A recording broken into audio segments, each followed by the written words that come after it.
Usman wasn't getting emotional because he was proud of his homie. That fool had PTSD. Headshot dead! Headshot dead! Don't let him bully you, son!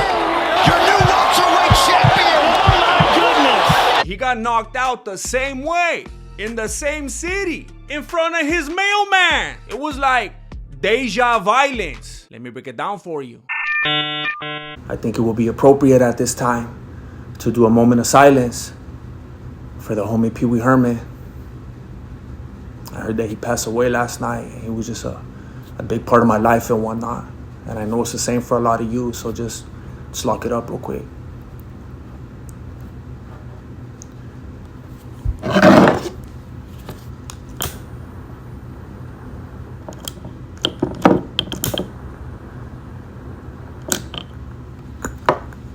I'm not Catholic or nothing, it just stinks in here.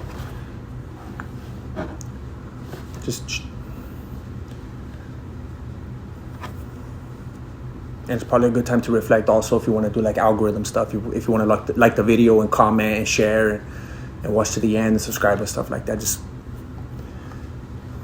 But also think about the homie Pee-Wee Herman.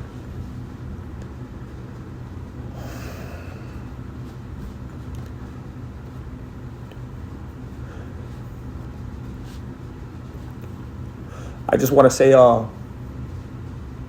I know it's supposed to be silent, but still, I just want to wish you good luck on your big next adventure, and thank you for everything.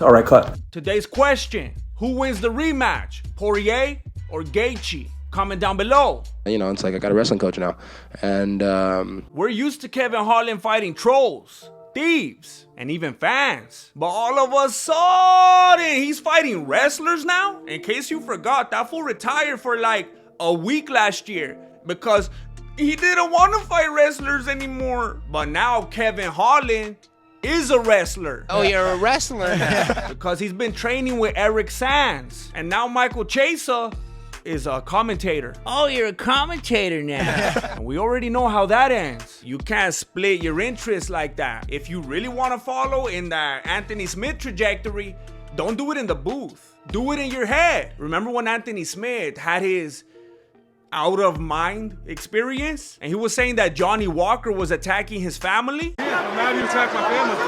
Oh, you're attacking my family.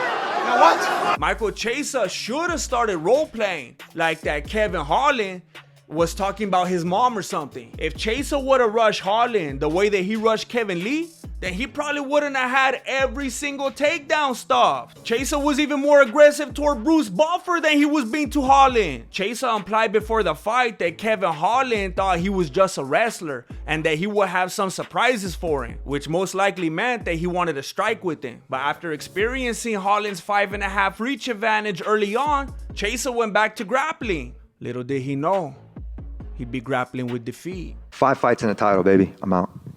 Tony Ferguson is the only fighter in UFC history to go on a 12-fight winning streak followed by a 12-fight losing streak. And King is the only fighter in UFC history to legally change his name right when people were finally starting to learn it. By the way, how is a Disney organization getting away with dead naming fools? Even Steven Crowder would call that hate speech. But Ferguson must have thought his corner was talking hate speech because he didn't want to hear it. This fool is notorious for not having a real gym or real coaches. And then when he finally gets them, he doesn't want to listen to them. At first, he probably told them, take these broken wings. But it wasn't long till he was back to his old habits. This fool threw Eddie Bravo under the bus and allowed him to become a meme. Might have to throw an Imanari, you know. When he was just gonna keep throwing the Imanari anyway. Dirty vato. But King ain't so clean either. He was grabbing onto the fans during a pretty crucial moment, and it clearly affected what Tony was trying to do. If he would have been able to take control of the back,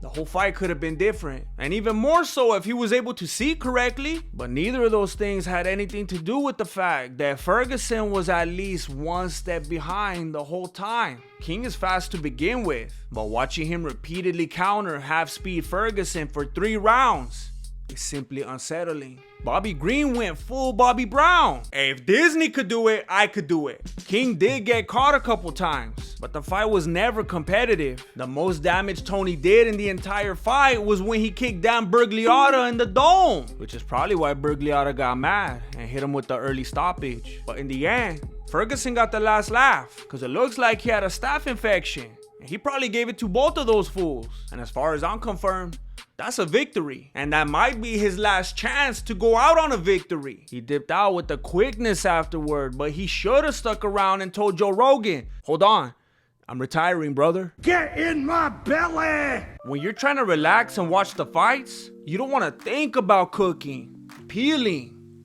chopping, having to get all of the pans out of the stove. But with Factor 75, it's like I got my own personal chef. That's what I used to call my lady. And that's also why she stopped cooking. And with the pay-per-view prices constantly going up, like if it was a bag of rice, I can't afford to be eating out all the time. Plus gas money, long lines, fools always wanting tips. Hey, I got a tip for you, homie.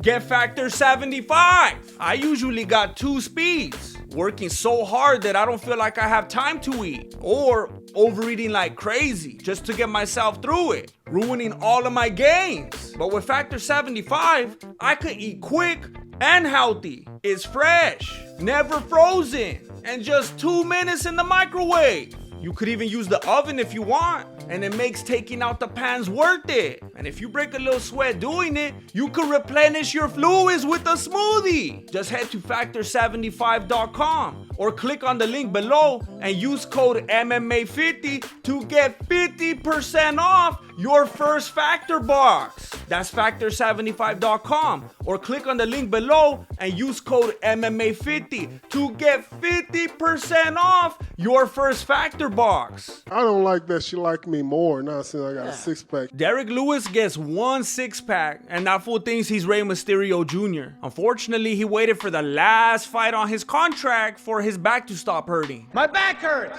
Hopefully they resign, and this will just be like a little preview for this new mythical fighter, 7-minute Abs Lewis. It's like if he lost the weight that John Jones gained. And now that John Jones looks like he's fighting underwater, Lewis is looking game bred right in front of Masvidal too. The only difference was that this time, all those extra strikes actually were super necessary because De Lima was fighting back and trying his best to cover up. Ironically, Derrick Lewis was trying to do the exact opposite. Ben Askren thinks that Derrick Lewis should go to the WWE now, since he's a free agent. Someone needs to tell Askren that the UFC and the WWE are the same thing now. Jan Blachowicz was exhausted and Alex was not. Jan Blachowicz clearly thought that he was going to be able to ragdoll Pereira like if he was Israel Adesanya. I guess no one showed him this video. Blachowicz must have been doing that MMA math, and he remembered what he did to Adesanya and how Adesanya controlled Pereira on the ground. But MMA math doesn't always work. Trust me. Jan probably also thought about how Pereira got a brown belt in BJJ for knocking someone out. But none of that matters when you're locked in the cage with him and you can't take him down. What are you gonna do? Whisper in his ear? Hey fool, I got a black belt in BJJ and I actually earned mine. Now please comply with my technique. That's on you to make it work. And when it didn't work, the fight was over. Jan thought he was gonna EBI that fool and go home early. That was the only game plan. Besides when he thought he was gonna bust out the Adesanya game plan and rope-a-dope that fool. But that didn't work either. And it became like one of those back and forth type of battles that people like to call a high-level chess match because they don't want to say that it was boring. But Blachowicz had a little more back and Pereira had a little more forth. Pereira didn't look like a scary, dominating, killing machine in this fight. He looked like something even more dangerous. He looked patient, and that's exactly what he needs against Adesanya, which apparently he decided he wants to run back. Yeah. You know, I don't really care. I don't really care. Why do you feel that way?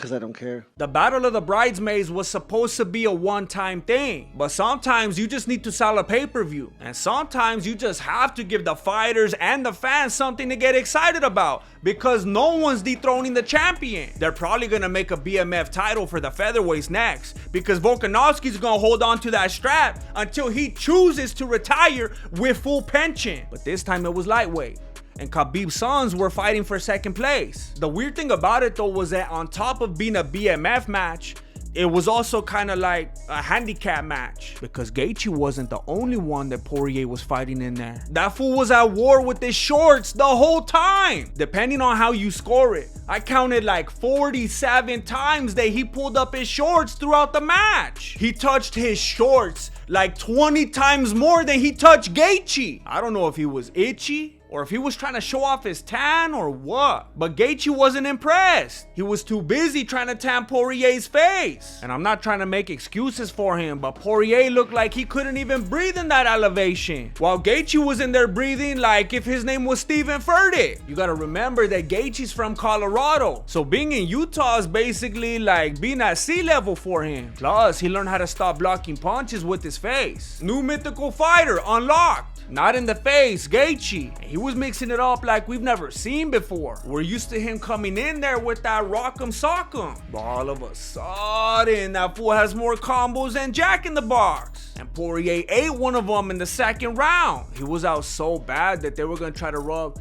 some of his hot sauce on his nostrils like to help wake him up, but he didn't like that because supposedly it was bad for branding or whatever. I'm telling you, if Gaethje keeps fighting like this, he's gonna knock out Oliveira next time too, which will of course be for the BMF title, because none of them are gonna be Makhachev. More Mexican martial arts content is just one click away, or one tap away, or one remote button push away. You have so many options.